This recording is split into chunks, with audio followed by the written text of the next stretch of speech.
Eh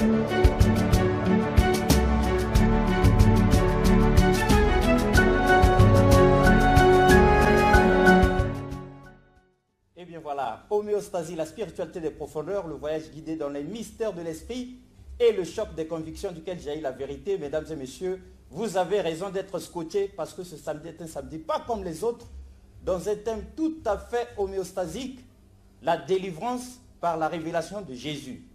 Comme si Jésus vivait encore, ou comme si 2000 ans plus tard, Jésus est encore d'actualité. Nous en avons marre qu'on nous mène en bateau parce que nous avons sémé, dîmes, offrandes et tout. On avait dit qu'il faut jeûner et prier en vain. Alors que les enfants de Satan, eux, dès qu'ils demandent, tout s'accomplit automatiquement. Satan, lui, n'a pas besoin de foi. Mais Jésus, il paraît qu'il faut que nous ayons d'abord la foi en lui pour que ça marche. Alors donc ce cinéma-là où on vient nous dire la délivrance par la révélation de Jésus, en tout cas ça nous fatigue. Mais ce n'est pas d'homéostasie, la spiritualité de profondeur, mais de quelqu'un venu de loin, un fils du terroir, mais qui vit loin et qui est venu ici, certainement mandaté par son Seigneur, pour nous délivrer ce message.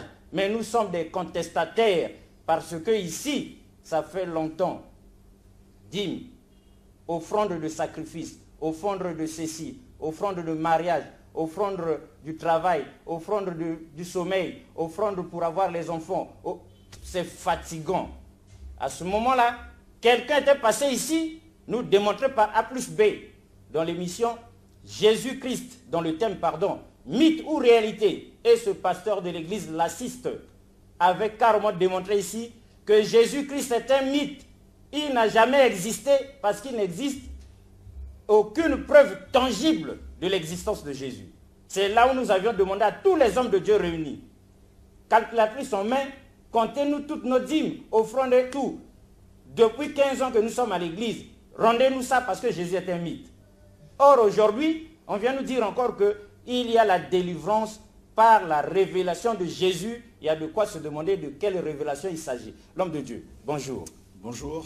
Pour commencer, pour ceux qui nous suivent, dites-leur qui vous êtes. Simplement, je suis Chorakwetou, enfant de Dieu, disciple de Jésus-Christ et fier de l'être. Voilà. Disciple de Jésus-Christ. Effectivement. Seulement ça. Disciple de Jésus-Christ, effectivement, il n'y a pas besoin de titre comme on le voit malheureusement ici et là. D'ailleurs, si aujourd'hui il y a des contestataires, des gens qui renoncent à la foi chrétienne ou qui renient l'existence de notre Seigneur et Maître, Yehoshua HaMashiach, c'est-à-dire Jésus-Christ de Nazareth, c'est à cause des comportements de ces soi-disant bishops, vendeurs, n'est-ce pas, des miracles, marchands du temple, qui vont de ville en ville, de pays en pays pour dépouiller les gens. Et il y en a plein ici, malheureusement, au Congo-Brazzaville. Voilà. Vous dites de ces soi-disant bishop, archibishop et autres. Effectivement, c'est prétendu prophète, docteur, apôtre, parce que Dieu ne les a pas mandatés. Il y en a qui étaient certainement, qui sont certainement appelés par le Seigneur, mais ils ont quitté le droit chemin à cause de l'amour de l'argent. Et c'est à cause de leur comportement que beaucoup de gens commencent à renoncer à la foi chrétienne, que beaucoup repartent dans le monde et ne veulent plus croire au Seigneur. Et laissez-moi vous dire que Jésus-Christ est bel et bien vivant. Ah. Il existe, il est Seigneur, il guérit, il opère des miracles et il revient nous chercher. Il revient nous chercher. Il y a plusieurs preuves qui attestent que Jésus-Christ est vivant. Premièrement, la création. Nous ne sommes pas le produit du hasard, loin de là. Moi, j'aime bien tout ce qui est scientifique, la science, tout ça. Et quand j'observe l'univers... La science qui dit que nous sommes le produit de l'évolution. Non, pas cette science-là. Nous descendons du singe. Cette science-là, elle est complètement fausse. D'ailleurs, Darwin s'est complètement trompé. Et beaucoup de gens ne le savent pas. Darwin, qui est parmi l'un des auteurs, l'un des pères fondateurs de la doctrine, n'est-ce pas, de Darwin, hein, et, de la théorie de l'évolution, justement. Et avant sa mort, ce que beaucoup ne savent pas, Darwin s'est converti. Avant sa mort. Avant sa mort, il a reconnu... On ne nous dit pas ça à l'école, l'homme de Dieu. Il a reconnu la véracité de l'existence de Jésus-Christ de Nazareth. Ah. Comment ça s'est passé? Il était malade, hospitalisé, et un matin, l'infirmière qui s'occupait de lui arrive dans sa chambre, il ouvre la fenêtre de sa chambre, et les beaux rayons du soleil vont illuminer son visage, et Darwin va commencer à verser les larmes, à pleurer. L'infirmière lui pose la question, monsieur, qu'est-ce qui vous arrive? Il lui répond, pendant des années, j'ai induit des millions de gens en erreur, leur faisant croire que nous sommes les produits de l'évolution, notamment descendants de singes, alors que là, je vais m'apercevoir que la création qui est si belle ne peut être que l'objet le résultat de l'amour d'un être immatériel, puissant, intelligent. Donc Dieu en l'occurrence. Super. Et il a reconnu l'existence de Dieu. Voilà. Ah. Voilà démonstration faite par un scientifique de renom. Et on continue à nous inculquer ces mensonges. Normalement, avec l'homme de Dieu Chora Kouitou. Sur ce plateau, on devait corriger ça. Malheureusement, on ne peut pas l'entendre au lieu d'être archibishop. Ou bien quoi, il est seulement disciple. C'est ça qui nous fatigue. Pourquoi vous êtes seulement disciple de Jésus? C'est seulement disciple de Jésus. C'est simple. Jésus a dit dans les Écritures, il a dit par exemple dans Matthieu chapitre 28, un passage que pratiquement tous les chrétiens connaissent. C'est l'ordre que le Seigneur nous a donné. Dans Matthieu 28, il dit aux apôtres, et donc je veux le lire assez rapidement. Matthieu 28, nous lisons à partir du verset 18. Jésus s'étant approché, leur parla en disant, toute puissance m'a été donnée dans le ciel et sur la terre. Allez donc et faites de toutes les nations des disciples, les baptisant dans le nom du Père, du Fils et du Saint-Esprit. Et enseignez-leur à observer tout ce que je vous ai ordonné. Et voici, je suis avec vous jusqu'à l'achèvement de l'âge ou la fin du monde. Donc, le Seigneur a donné un mandat aux apôtres pour qu'ils fassent des nations, des personnes issues des nations, des disciples. C'est-à-dire des personnes qui ressemblent au Maître. Comme la parole le dit dans Luc chapitre 6, verset 40, tout disciple accompli devient comme son Maître. Jésus était simple, donc ses disciples doivent être simples. Contrairement à ces voyous spirituels, à ces faux prophètes, à ces bishops. Ces brigands spirituels. Ce sont des brigands, des voyous, des violeurs. Hein, parce Même des violeurs. Ils violent des jeunes femmes. Ça, c'est connu, ça. Ah. Ils violent. Ils violent nos sœurs. C'est pas sorti de notre bouche. Hein. Ils violent nos vous sœurs. qui dites ça. Ils couchent. Ils violent. Ils menacent de malédiction à ces jeunes femmes qu'ils violent, si jamais elles ne parlent. Et ça, c'est connu de tous. Et il n'y a pas plus impudique que les pasteurs. Ah. Il n'y a pas plus adultère que des pasteurs. Pas tous, il y en a qui sont corrects. Il y en a qui sont quand même. Ceux qui sont corrects, il y en a très peu. Très peu. Et ceux-là, on ne les entend pas. On les décrit, on les rejette, on les blesse, on les rejette. Mais la plupart des soi-disant grands pasteurs, même ici au Congo-Brazza, même ici au Congo-Brazza, même ici, beaucoup sont des adultères. Homme de Dieu, on arrête votre machine parce que ce sont des adultères. Vos pères, hommes de Dieu qui sont en train de vous suivre, sont tout fâchés. Ils disent, c'est des choses que vous auriez pu leur dire. Dans le secret? Dans le secret. Pas du tout. Mais pas ici devant, sur la place publique. Jésus a dit, il n'y a rien de caché dans Luc chapitre 12, verset 3. Il n'y a rien de caché qui ne peut être découvert. Et Jésus a dit à David, qui avait couché, n'est-ce pas, à David qui avait fait n'importe quoi, qui avait couché avec la femme du riz. La femme du riz, Uriah, n'est-ce pas, en hébreu. Il lui dit, tu as fait ça dans le secret, mais moi je veux l'exposer aux yeux de tout le monde, sous le soleil. Et c'est exactement ce qui s'est passé. Ils font des choses dans le secret. Aujourd'hui, le nom de Jésus-Christ est décrié. Beaucoup de gens ne veulent plus croire en Jésus-Christ. Le nom de Dieu est blasphémé. En tout cas, les païens n'ont pas envie d'aller à l'église. D'ailleurs, nous regardons. Ces églises-là, je ne les recommande pas. Ah. Effectivement, parce que vous savez, vous y allez étant riche, vous en sortez appauvri. Ah, vous y allez marié et vous en sortez divorcé. N'y envoyez surtout pas vos femmes. Parce qu'elles risquent de devenir des maîtresses de ces bishops. Ah. Hein, vous voyez ces bishops, ils sont comme des stars. On voit sur les panneaux publicitaires ici à Brazzaville, à Kinshasa, partout, leurs photos. Mais qui sauve? Jésus ou ces hommes-là? Mais on n'a pas besoin de les voir. On n'a pas besoin de leurs photos. On s'en fiche, on s'en fout de leurs images qu'ils présentent aux hommes Jésus-Christ de Nazareth. C'est Jésus qui sauve. Mais pourquoi ont-ils pris la place de Dieu? Parce qu'ils sont simplement devenus des anti-Machia, des anti-Christ. Voilà, c'est aussi simple que ça. Aussi simple que ça. Voilà. En tout cas, ce n'est pas sorti de notre bouche. Après, vous allez vous enflammer au mieux, choisir tout ça, c'est à cause de toi. Non, ce n'est pas nous. Mais l'homme de Dieu, quelqu'un proteste là. Il a une église. C'est vrai qu'il a chuté. Mais la chair est faible. L'esprit est fort. Si la sœur en Christ était homéostasie comme belle, au point de faire chuter le frère, maintenant, où est votre problème dans l'histoire? Le problème, c'est que ce n'est pas mon problème. Moi, c'est ce que la parole dit. C'est ce que la parole dit. Nous nous basons sur la parole. Jésus a dit dans sa parole, Paul, inspiré par le Saint-Esprit, dit dans le livre de 1 Timothée au chapitre 3, il dit, si quelqu'un aspire à la charge d'évêque, il désire une œuvre excellente, une belle œuvre.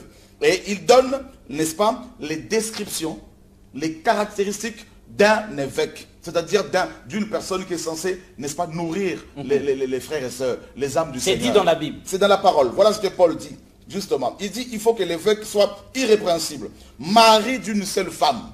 Si jamais il est marié, il ne doit pas être polygame. Or, la plupart de ces bishops-là sont des polygames. Il y en a qui le sont officiellement, mais beaucoup sont tellement hypocrites qu'ils le sont officieusement. Ils ont des maîtresses, avec la dîme qu'ils imposent aux chrétiens, donc le paiement de la dîme, cet impôt que les chrétiens ne doivent plus payer parce que c'est la loi de Moïse, avec cet argent qu'ils récoltent, les offrandes du prophète, les offrandes de sacrifice, les offrandes d'Isaac, toutes ces offrandes inventées, ils vont, n'est-ce pas, payer des maisons, des appartements pour leur deuxième femme, troisième femme, leur maîtresse, tout ça là. Il y en a même qui vont, non seulement avec des femmes, mais ils vont avec les filles de leur maîtresse. Les filles de leur maîtresse. Et ça, c'est vraiment, en fait, c'est l'accomplissement de la parole du Seigneur. Le summum de l'abomination. Malheureusement. L'homme de Dieu, est-ce que vous êtes venu ici pour briser notre foi? Vous savez bien que nous croyons en ces bishops, en ces bergers, en ces bergères, en ces servantes du Seigneur charismatiques, en ces hommes de Dieu qui ont de grandes églises comme ça là. Peut-être que vous en avez une minuscule, mais ces gens qui ont reçu l'onction du ciel, les tout-puissants. Mais vous venez nous détruire carrément, on commence à avoir peur. Ben justement, non, les vrais enfants de Dieu ne peuvent pas avoir peur, parce qu'ils lisent la parole et ils savent que dans les Écritures, Jésus avait prophétisé qu'à la fin de temps, beaucoup allaient venir en son nom. Et ils vont en égarer plusieurs, beaucoup. Et c'est ce que nous voyons aujourd'hui. C'est ce que nous voyons. Ils viennent, ils se servent de la Bible pour se faire de l'argent. Je prends un exemple.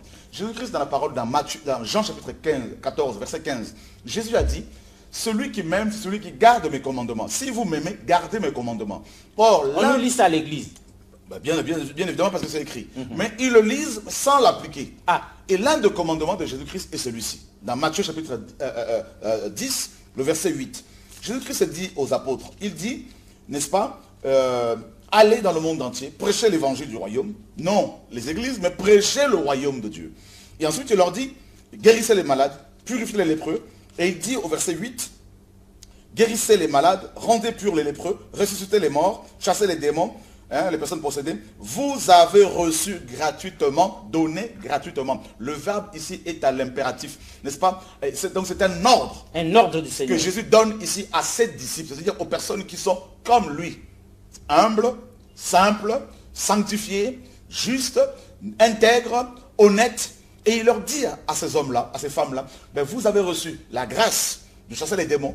Vous avez reçu la grâce d'apporter les enseignements. Vous avez reçu la grâce de prier pour les malades gratuitement. Donné gratuitement. Aujourd'hui, les écoles bibliques font payer aux chrétiens les enseignements. C'est de l'arnaque.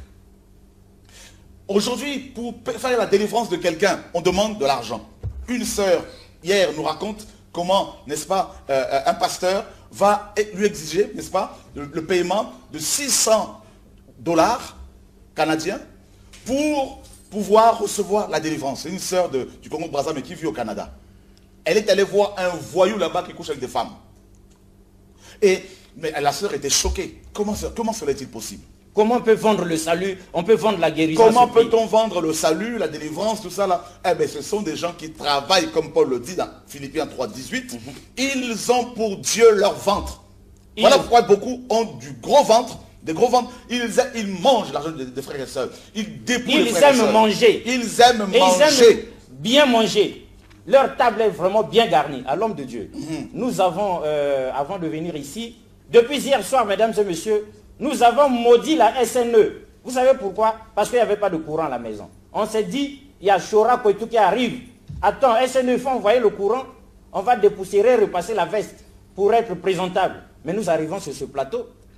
Vous nous prenez à contre-pied. Est-ce qu'un homme de Dieu, un homme de Dieu charismatique, puissant, qui délivre, peut être sans veste où se trouve la puissance?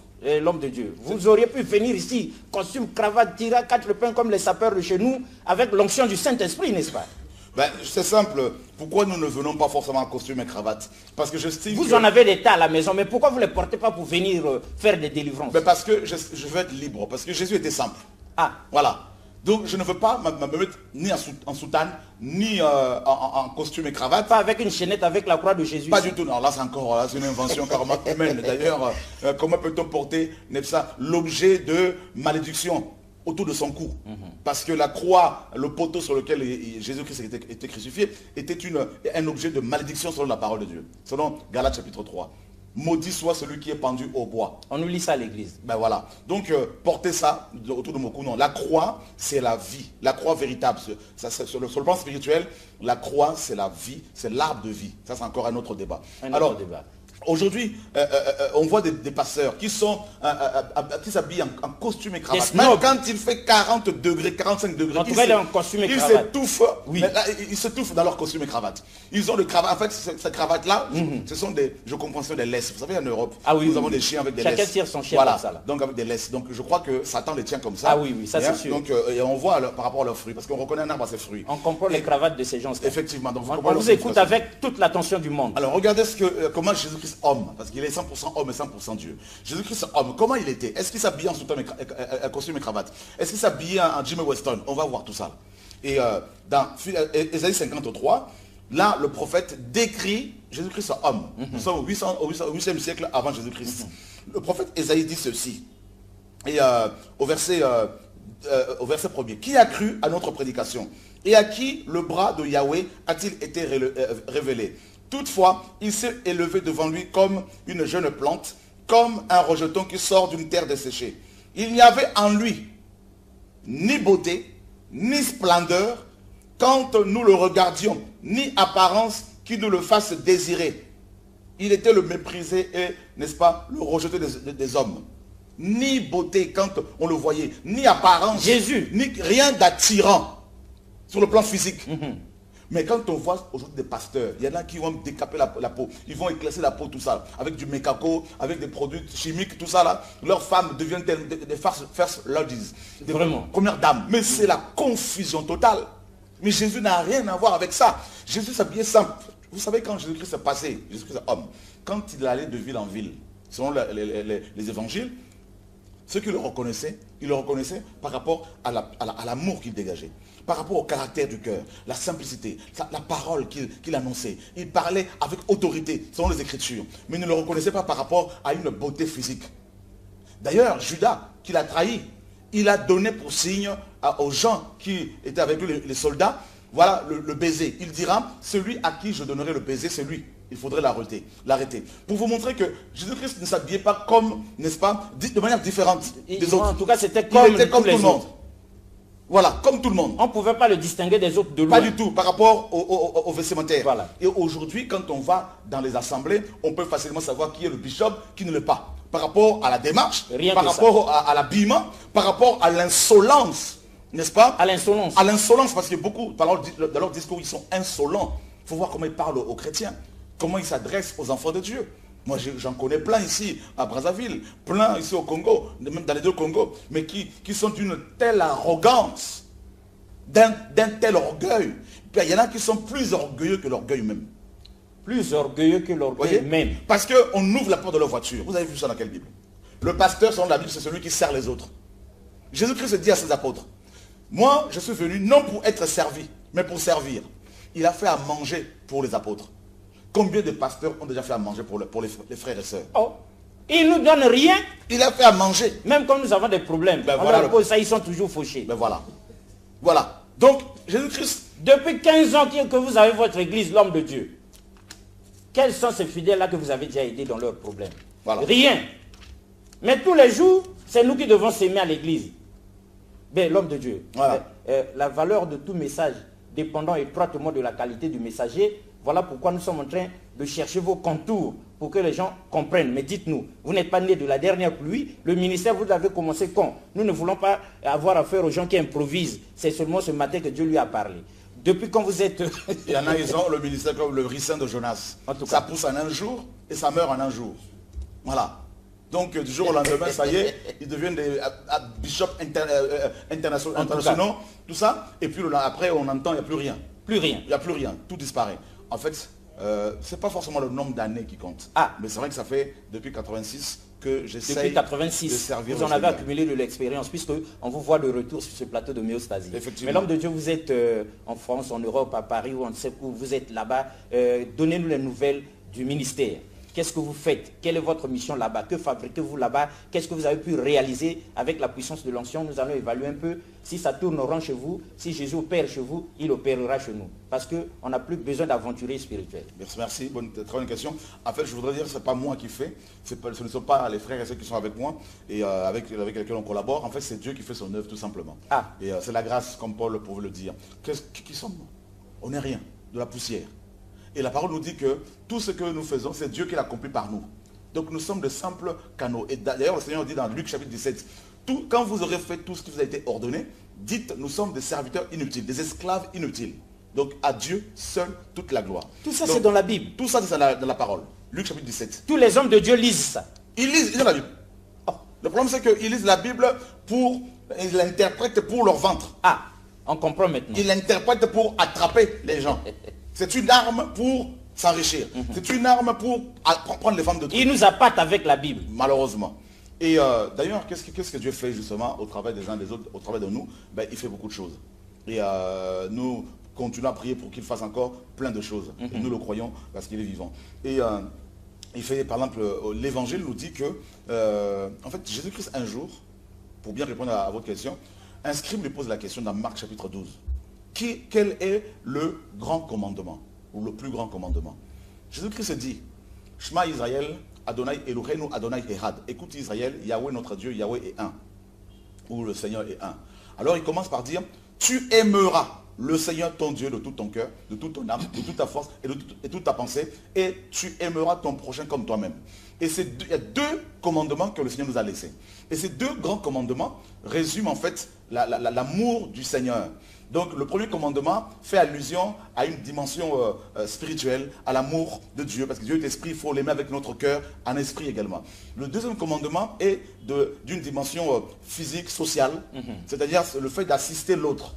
Dieu se révèle d'abord à l'homme, sur le plan spirituel, l'homme change de comportement, Dieu libère l'homme du péché, et l'homme maintenant, Dieu l'envoie vers ses semblables pour leur témoigner de l'amour. Voilà pourquoi Jacques dit, Jacques 1,26, que la vraie religion, n'est-ce pas, consiste dans le soutien des veuves et des orphelins et des nécessiteux. Ah oui, normalement. C'est ça l'évangile. Nous, on aime cette parole. Voilà pourquoi Jésus-Christ, par exemple, dans Luc chapitre 21, on nous dit que, au verset 9, lorsque les disciples furent descendus à terre, ils virent de la braise et du poisson dessus et du pain que Jésus-Christ avait fait. Donc Jésus-Christ a trouvé du charbon, il a fait de la braise, du feu, et il a fait cuire du poisson. Le Seigneur Jésus. Le Seigneur, notre modèle parfait.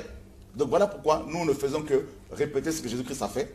Et nous nous organisons pour faire à manger aux gens. Donc nous construisons grâce au Seigneur des orphelinats un peu partout. Super. Là nous sommes venus avec une délégation ici à Brazzaville de près d'une centaine de personnes, avec beaucoup de vêtements, des médicaments, beaucoup de médicaments. Super. Et beaucoup de chaussures et un peu d'argent pour aider les pauvres. Donc on va voir des prisonniers, on va voir des pauvres dans la rue, on va assister des veuves, donner de l'argent de fonds de commerce aux veuves, comme on a commencé. Hier on a acheté du riz, on a acheté pas mal de denrées alimentaires pour distribuer aux pauvres tout ça et donner de l'argent à chacun, comme la parole nous l'enseigne. Et c'est ça l'amour du Seigneur. C'est ça être aussi enfant de Dieu, être disciple de Yeshua HaMashiach, notre Seigneur et Sauveur. Donc on envoie des orphelins, par exemple on a récupéré des orphelins en Afrique, on a une cinquantaine, qui avaient l'âge de 7 ans, 8 ans, 9 ans, ils ont eu leur examen d'état ou leur bac.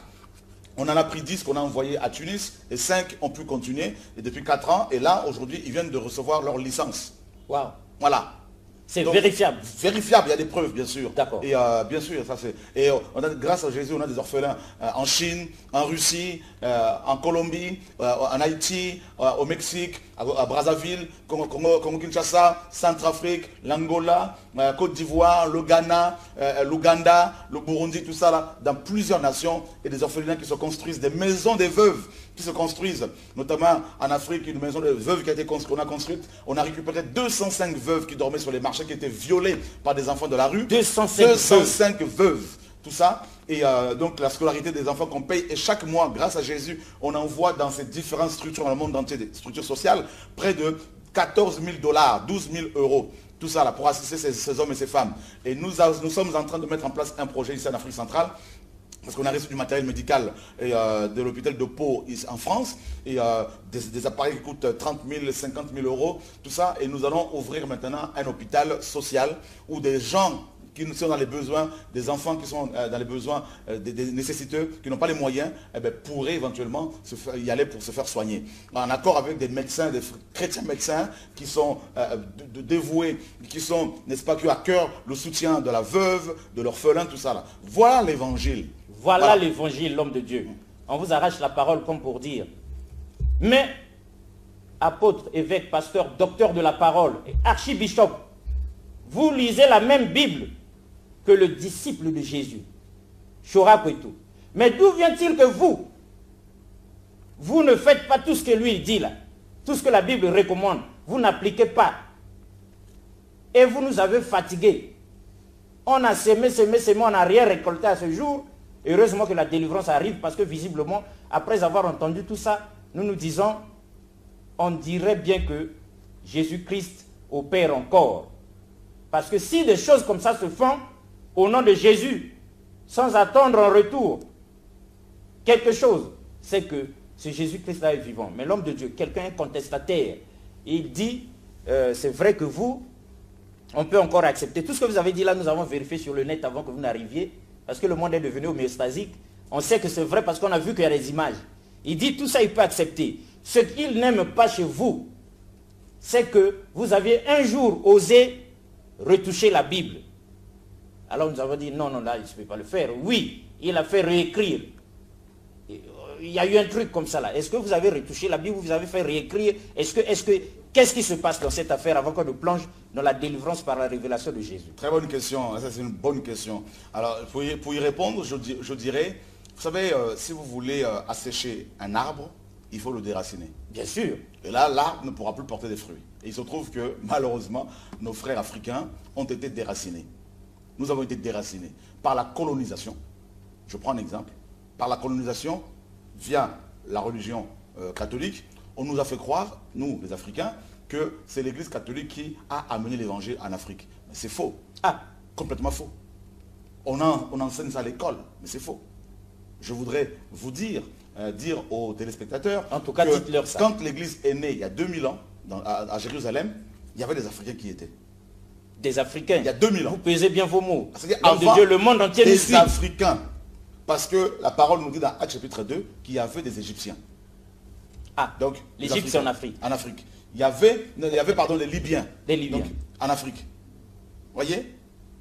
Donc, les Libyens y étaient. Et autre chose, quand vous lisez Actes chapitre 8, nous sommes toujours 2000 ans avant, 2000 ans dans le passé. On nous dit que dans Actes 8, il y avait un ministre éthiopien, un eunuque, ministre de la reine Candace. C'était une grande reine, une femme noire. Ah. Il faut le préciser. Une reine noire. Parce que l'Éthiopie, c'est là que tout a commencé, pratiquement. Le premier empereur de l'histoire du monde, c'est un noir, un Éthiopien. Aussi noir que toi et moi. Donc, on voit ce noir africain quitter l'Afrique pour aller à Jérusalem pour adorer le Dieu d'Abraham, d'Isaac et de Jacob, ou Jacob. Avant que l'Église catholique ne naisse. Parce que l'Église catholique est née officiellement au concile de Nicée en 325. Le 25 mars 325 après Jésus-Christ, au 4e siècle. Vous vous rendez compte? Mais on n'apprend pas ça aux gens. Et c'est un noir qui a porté la croix de Jésus-Christ. Un noir? Un noir. Et dans Acte 13, on nous dit que parmi les prophètes qu'il y avait dans l'église d'Antioche, il y en avait un qu'on appelait le noir. C'est un noir. Donc à cause de la colonisation et de la déportation, donc nos ancêtres qui ont été déportés pour aller aux Antilles, en Amérique, tout ça, Amérique latine, Brésil, tout ça. Donc la colonisation et la déportation, ces deux choses-là nous ont complètement abrutis.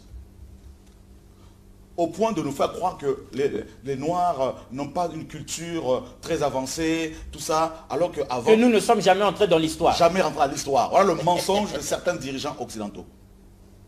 On sait de qui on parle. Alors que les Noirs écrivaient. Les Noirs ont connu l'écriture bien avant beaucoup de peuples. Ah. Bien avant. Vous êtes dangereux, l'homme de Dieu. On parle des hiéroglyphes. Hiéroglyphes, là, c'est les Noirs. C'est les Noirs, Bien puisque évidemment, c'est l'Égypte. c'est l'Égypte. Les Noirs. Ah, Les pharaons, là, la plupart étaient noirs. Donc, vous voyez. Et donc, il y a beaucoup de choses que les Noirs ne comprennent pas. Donc, du coup, on nous a abrutis avec des faux enseignements, avec une éducation complètement préparée. Alors, on a été formaté de la maternelle à l'université. ah oui, ça c'est vrai. Sanctionnés avec des diplômes, et les gens s'habillent en costard et cravate. Ils oublient même leur tenue traditionnelle. Traditionnel. Parce qu'en Afrique, il n'y a pas besoin de costard cravate, il fait chaud. Des diplômes carrément creux, qui ne changent même pas Qui ne changent pas. nos Parce que pays. les gens pensent qu'ils sont intelligents, alors que cette intelligence-là leur a été confiée. Une intelligence d'emprunt. Voilà. Donc, maintenant, quand un noir vient pour écrire un livre ou pour réviser ou traduire la Bible à partir de textes hébraïques, hébreux, grecs, les propres noirs, nos propres frères, qui ont été avilis, qui ont été abrutis par la colonisation, disent il a changé la Bible. Ah, Mais quand c'est un Européen qui fait ça, on a alors là, on acclame. Parce Voilà. qu'il y a des versions, des versions, des versions. Voilà. Ils n'ont jamais protesté. Donc, effectivement, et tous les ans, il y a des Bibles qui sont révisées. Mais ça, Donc les négros sont habitués seulement à acclamer, quoi. Quand c'est le blanc qui fait. Quand c'est un autre, nous là, sacrilège. Sacrilège, hein, un noir qui construit un avion, les noirs vont refuser de monter dedans. Parce que Ah, ça, vous allez non, on tomber. n'est pas sûr que ça va arriver à Voilà. destination. C'est ça notre problème. Ah. Donc c'est le complexe d'infériorité. Donc c'est pour cela que l'Afrique doit être libérée de toutes ces choses-là. Mais il faut venir libérer l'Afrique, l'homme de Dieu. Ben, c'est Déjà, pas- vous nous libérez sur ce plateau-là. Et tout ce qui vous suivent là, ça les libère déjà, ça les décomplexe. Voilà. Donc comment... La région la plus riche au monde, c'est l'Afrique centrale. Nous avons n'est-ce pas, une réserve, une grande réserve d'eau douce, Vraiment. d'eau potable, Alors que ça se raréfie dans le monde. dans le monde. L'objet de convoitise et de nos problèmes, de nos troubles, guerre, tout ça. Parce qu'on est convoité. Sans parler de la forêt. Sans parler de tout ce qui est poisson, tout ce qui est flore, faune, tout ça. Les minéraux, le soleil, Le soleil. le vent, pour avoir de l'électricité avec les éoliennes, tout ça. Donc on a tout ça. Croyez-vous, mon ami, que Dieu qui est tout puissant, si intelligent, ait pu donner une telle richesse, des telles richesses à un peuple sans lui avoir donné les capacités intellectuelles pour les gérer? Ah non, ça ne peut pas être. Voilà. Donc ce peuple a été abruti. Pour contrôler quelqu'un, il faut l'amener à l'ignorance. Le pousser à l'ignorance. Voilà. Il ignore son identité, sa position, son environnement, sa richesse, sa position. Et là, on peut le contrôler. D'accord. L'homme de Dieu, on comprend les choses parce que vous avez eu les mots pour les dire. Donc, la délivrance par la révélation de Jésus. C'est ça qui vous amène ici. Quel peut être le programme? Quelles sont les dispositions pratiques? On va se voir où? Qu'est-ce que vous avez comme projet? Vous êtes ici pour longtemps? 2 semaines? On est là jusqu'au 29. Jusqu'au 29. Alors, et- qu'est-ce que vous êtes venu faire? Dites maintenant à tous qui vous suivent. Ils sont tout oreilles. Nous sommes venus simplement dire aux chrétiens, à nos frères et sœurs du Congo-Brazza que nous aimons beaucoup, la Pointe-Noire, d'Olésie, tout ça, et puis d'autres nations, hein, que Jésus-Christ est Seigneur, que Jésus-Christ est vivant. Et le Jésus que nous prêchons, Yeshua, n'a rien à voir avec le Jésus-Christ catholique, Ah. blanc aux yeux bleus. Non.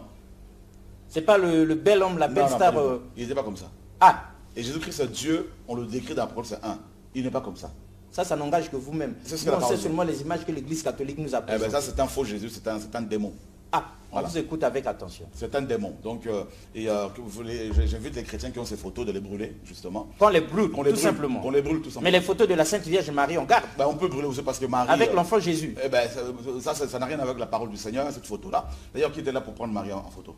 Ah, à l'époque, il n'y avait même pas d'appareil photo Voilà. non plus. Donc vous voyez bien tout ça là, ce sont n'est-ce pas, des inventions des hommes pour manipuler justement, pour faire accepter, n'est-ce pas, pour amener le peuple africain à adorer une certaine race qui serait aryenne, qui serait supérieure. Alors que noirs, blancs, jaunes, nous sommes tous égaux, tout ça, et nous devons nous considérer, nous respecter. Donc, comme le disait si bien Karl Marx, la religion est l'opium du peuple. Donc pour endormir les gens, ils ont créé cette religion-là.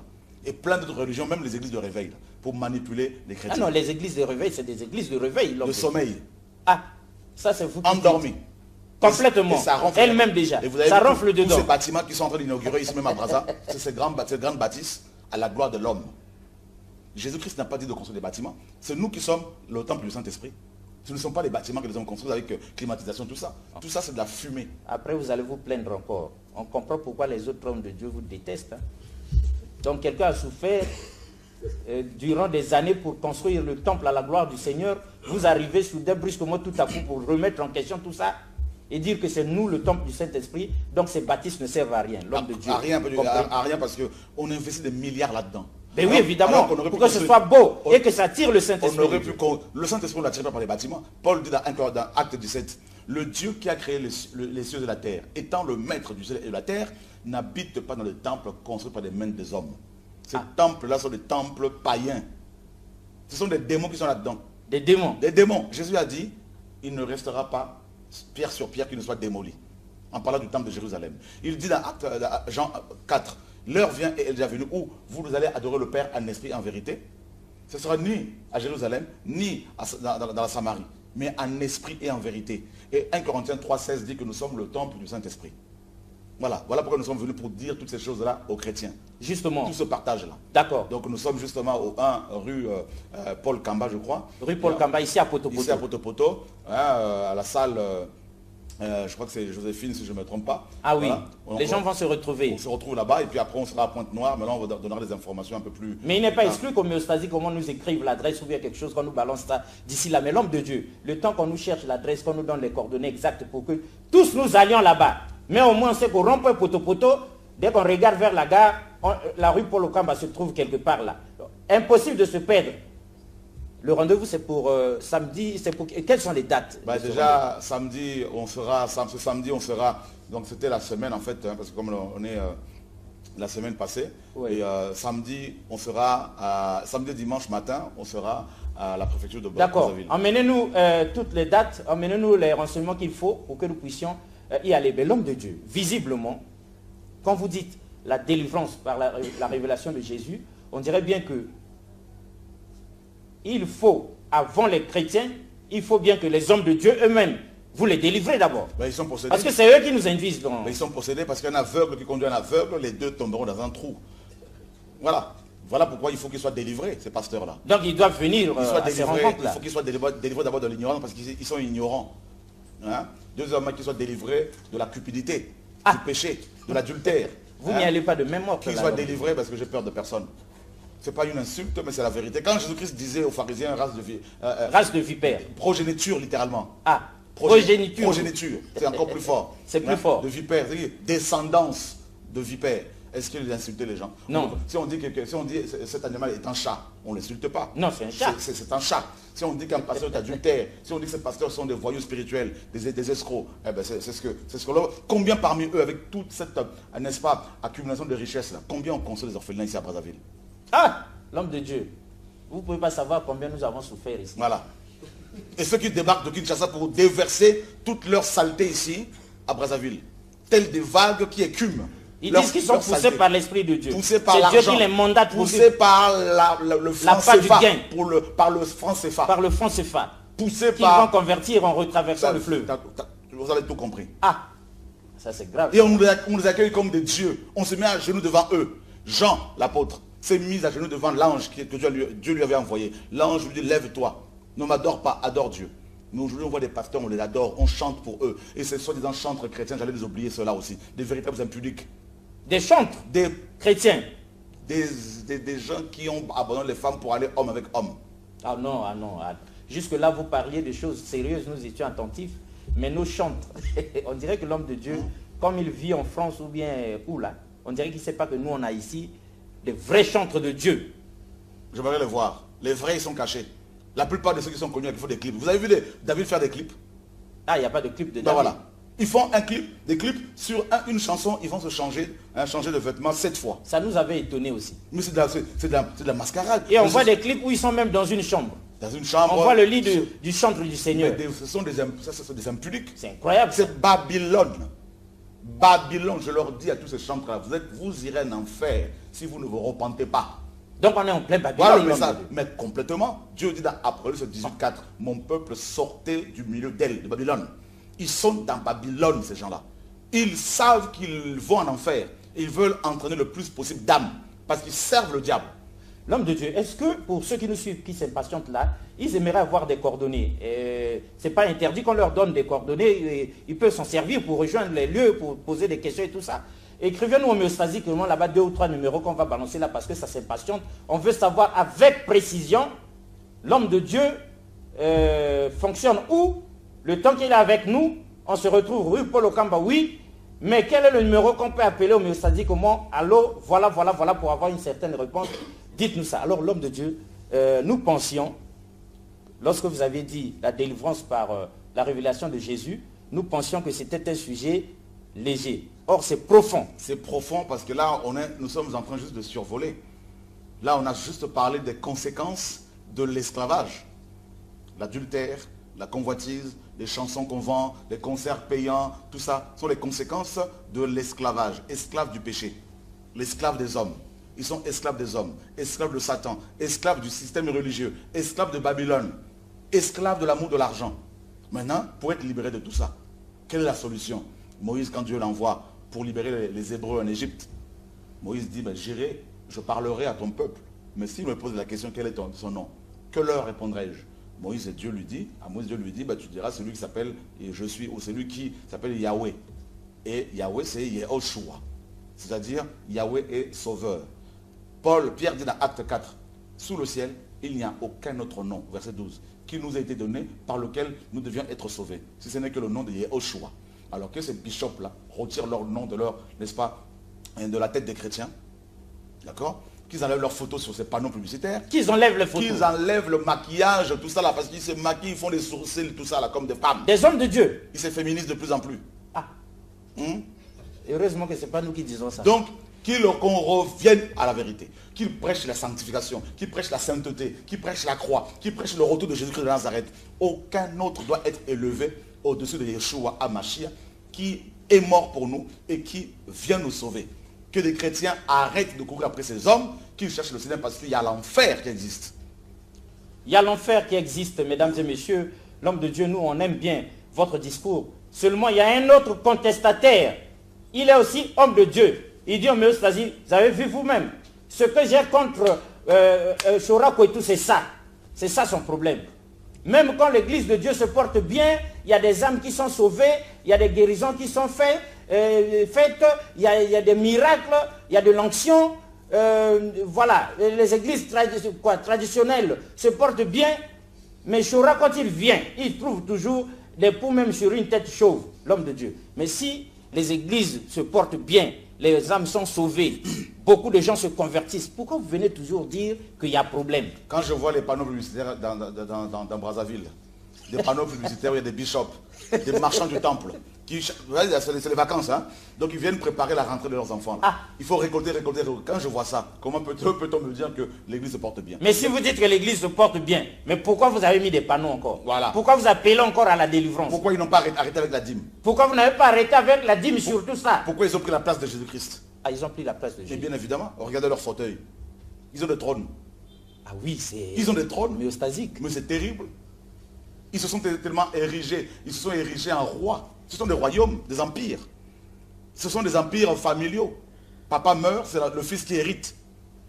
Ah, l'homme de Dieu. Hein? Et ils ne veulent pas se marier pour certains, comme les musiciens notamment au Congo. Ils ne se marient pas parce qu'ils ont des maîtresses. Ils attendent que le Saint-Esprit leur dise quelle est la bonne femme. Ils engrossent à gauche, à droite, ils font des conférences chaque fin de l'année. Vous ne voyez pas? Oh, la conférence de Pâques. Quelle Pâques? Jésus-Christ est notre Pâques.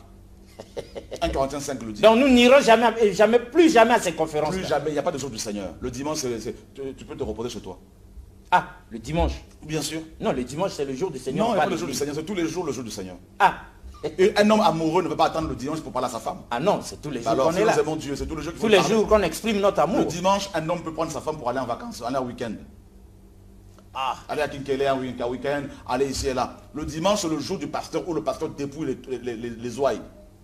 Ah, c'est le jour du business du pasteur. Le jour où il dit à ses enfants, attendez le dimanche, on va vous donner l'argent pour acheter des baskets, pour acheter des chaussures pour la rentrée. Donc en partant de la maison pour aller à l'église, il sait déjà qu'au retour, les baskets des enfants et tout ça. Ils s'invitent mutuellement, ils se disent, bon, toi tu vas venir prêcher chez moi, on va avoir de l'argent, tu vas avoir 10%, 15%, ils discutent comme ça. On connaît. Vous savez l'homme de Dieu, on va vous dire une chose. Vous êtes ici pour 2 semaines. Moi on est sûr, qu'aucun pasteur ne vous invitera à prêcher dans son église. Ils ont peur. Parce qu'à cette allure-là, Ils ont peur. vous risquez de ressortir de l'église avec tous les fidèles J'allais derrière vous. prêcher dans les assemblées, ici, notamment dans une grande assemblée, ce sont des hommes. Je parle avec ce pasteur par rapport à la dîme, il a reconnu que c'est la loi. Mais ils ne veulent pas qu'on dise ces choses aux chrétiens. Mais malheureusement, aujourd'hui, avec Internet, les chrétiens sont tous connectés aujourd'hui. Donc il n'y a plus le choix. L'enfer existe. Il y a l'enfer. C'est le temps de revenir au Seigneur véritablement parce qu'il y en a marre. Dieu a dit que ça allait arriver. Que la foi allait se baisser. L'amour de la vérité allait disparaître. Le Seigneur l'a dit, n'est-ce pas? Parmi les signes de la fin de temps, le Seigneur a dit dans Matthieu 24, au verset 12, et parce que l'iniquité se sera accrue, l'amour du plus grand nombre se refroidira. Donc, tout ce que nous décrions aujourd'hui, toutes ces choses ne sont que les conséquences de l'accomplissement de la parole du Seigneur, et ça prouve que Jésus-Christ existe. D'accord, ça prouve que Jésus-Christ existe, on n'est pas contre. Revient. Mais quelqu'un pose cette question tout à fait homéostasique. Vous alors, l'homme de Dieu, quand vous avez fini de critiquer tout ça, vous avez mis dans la poubelle les dîmes, comment vous faites pour faire fonctionner l'église sans la dîme et les offrandes, alors que tout ça, dîme et offrandes, contribue justement au fonctionnement de l'église, à sa construction. Mais vous faites quel miracle, puisque vous refusez les dîmes? En fait, c'est simple. La parole nous dit dans 2 Corinthiens, chapitre 6, 9, à partir du verset 6, verset 7, que chacun donne comme il a résolu en son cœur, sans tristesse ni contrainte, car Dieu aime celui qui donne avec joie. Comment l'église a fonctionné au départ? Avec des dons, voilà, ce qu'on appelle les dons de la grâce. Des gens qui, de chez eux, avaient pris la résolution, prenaient les résolutions de soutenir l'œuvre du Seigneur. Et quand cet argent était amené, souvent il était amené au pied des apôtres. On lit ça dans la Bible. C'est écrit, tout le monde voyait combien il y a eu, que des chrétiens aillent demander à leur bishop combien il y a sur le compte. Ils vont voir comment ils vont réagir. Il ne faut pas poser une telle question. Voilà. Donc, comment ça vous êtes venu pour être sauvé, vous voulez vérifier? Et la Bible dit, on en faisait la distribution selon les besoins de chacun. À l'homme de Dieu, vous n'allez tout de même pas dire que vous faites exactement comme la Bible recommande. C'est ce que nous faisons à chaque fois. C'est ce que nous faisons à chaque fois. C'est ce que nous avons fait hier. On fait des offrandes libres. On a fait les offrandes mardi au séminaire ici à Brazzaville. On a eu 745 000 à peu près. Tout est parti. Je n'ai pas pris un franc. On a donné aux pauvres, aux veuves, on a donné aux orphelins. Il y a une maman qui a besoin de se faire opérer ici à Brazzaville, une veuve. On lui a donné 200 000. Ce n'est pas pour parler de moi, attention. C'est pas pour ça c'est pour nous, comment les choses ont été faites. Voilà, donc c'est ce que ta main droite donne, ta main gauche doit savoir, c'est vrai. Ça, c'est pas juste pour que vous compreniez que le travail se fait. Donc, on ne va pas donner le nom de la personne, mais les frères et sœurs qui avaient reçu cet argent ont donné 200 000 à cette maman pour aller se faire opérer. Et il y a beaucoup de gens dans nos églises qui doivent se faire opérer, mais des pasteurs gardent l'argent pour eux. Voyez? Et ça, c'est ce que nous décrions. C'est ce que nous dénonçons. Donc, je ne suis pas contre les pasteurs. Nous sommes contre le système qui emprisonne ces pasteurs-là. Et beaucoup parmi eux savent que ce que je dis, c'est la parole. Savent que c'est la vérité. Mais ils n'ont pas le courage. Parce que le courage manque à nos frères africains. Nous sommes un peuple peureux, des pleutres. Bah oui, que de la gueule. C'est ça le noir.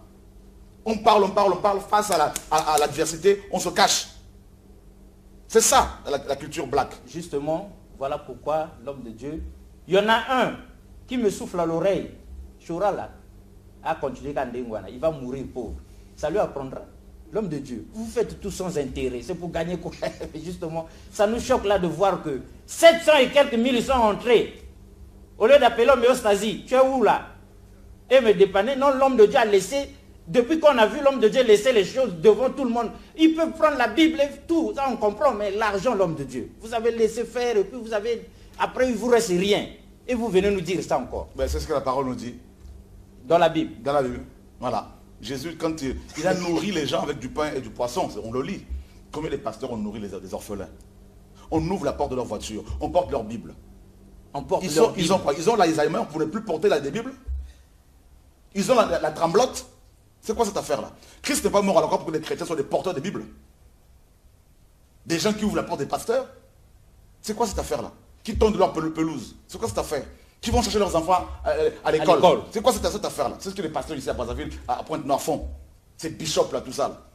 Il y en a qui étaient à Paris, qui sont rentrés au pays, qui sont là comme des rois, qui sont arrogants, qui insultent Dieu. par leur attitude, leur comportement. Parce qu'à cause d'eux, beaucoup de gens ne veulent pas se convertir. Maintenant, nous pensions que lorsqu'ils parlent comme ça, lorsqu'ils tonnent comme ça, lorsqu'ils insultent comme ça, c'est le Saint-Esprit à travers eux. Non, ils sont possédés. Voilà pourquoi il faut une délivrance. Donc nous avons le droit de nous révéler désormais devant ces hommes de Dieu. En fait, il faut se réveiller et puis sortir de ce bâtiment. Sortir de ces bâtiments. Il faut fuir, prenez vos enfants, vos femmes, courez. Courez de là, sortez, parce que ce sont des arrêts de bus qui conduisent les gens en enfer, ces églises. Ah, des arrêts de bus qui conduisent droit en enfer. Vous êtes dedans, il n'y a plus de stop en cours de route. Droit en enfer. Et c'est par ces mots-là que nous allons atterrir, tout en vous remontant la parole, l'homme de Dieu. Vous êtes venu pour une mission. Vous êtes venu de la part de Dieu lui-même, votre Seigneur, pour une mission. Alors, si on vous demandait d'atterrir, que diriez-vous à tous ceux qui sont en train de vous suivre, en guise de conclusion? Je dirais simplement, le pasteur des pasteurs, c'est Yehoshua, Jésus-Christ. L'apôtre des apôtres, c'est Jésus-Christ. Celui qui ne déçoit personne, celui qui ne change pas. Il est le même hier, aujourd'hui, éternellement. La table des noces est déjà préparée. Bientôt, nous allons partir lors de l'enlèvement. Dieu existe. Si vous voulez croire, la grandeur d'un artiste se voit au travers ou à travers de ses œuvres. Il n'y a qu'à voir les œuvres de la création. Comment c'est magnifique. Un papillon qui s'envole, l'oiseau qui s'envole, les dauphins qui nagent, les eaux, les vagues. C'est magnifique. Le mouvement des astres, tout ça. Comment les choses sont coordonnées. Il y a un être suprême, très intelligent derrière tout ça. Il porte un nom. C'est Yehoshua, Hamashia, Jésus-Christ. Ça, c'est mon Seigneur à qui je voudrais dire aujourd'hui, hein, à lui seul, la gloire, la louange, l'honneur. Cherchez-le chez vous et il peut se révéler à vous. Cherchez-le chez vous, il peut se révéler à vous. Au moment où nous atterrissons, quelqu'un nous arrête. Il dit homéostasie, il est venu seulement pour éduquer les hommes de Dieu, les remettre sur le droit chemin. Ou nous aussi, les francs-maçons, les rosicruciens et les gros mecs, ceux qui sont penchés haut sur la pyramide, est-ce qu'eux aussi ils ont besoin de délivrance? Et bien évidemment, parce qu'ils sont possédés. Ah, bien évidemment. L'homme de Dieu, ils sont dangereux. Hein. Parce que, vous savez, Satan, qui est le plus dangereux de tous les êtres créés par Dieu, quand il est devant Yehoshua, mon maître, il a face contre terre. Satan m'est apparu plusieurs fois comme ça, il m'apparaît plusieurs fois. Ah. Je vous le dis. Jésus est terrible. Rien que son nom fait trembler l'univers. Alors qu'il est assis sur son trône. Rien que son nom. Rien que son nom. Quand son nom est prononcé, Satan, là où il est dans tous ses états. L'homme mortel ne peut pas être dangereux. La parole nous dit dans Ésaïe 51, qui es-tu pour avoir peur de l'homme mortel? Les grands de ce monde sont morts. Ils meurent, ils mourront. Mais il y en a un qui était mort, qui a donné sa vie pour tous ces hommes-là, pour nous tous. Il est né en tant que roi. Il est né roi.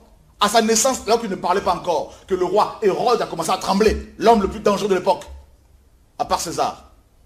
La naissance d'un bébé a fait trembler toute la ville de Jérusalem, ou Jérusalem. Hérode, qui a convoqué les mages pour savoir qui est ce bébé. On lui a dit, il y a bébé et bébé.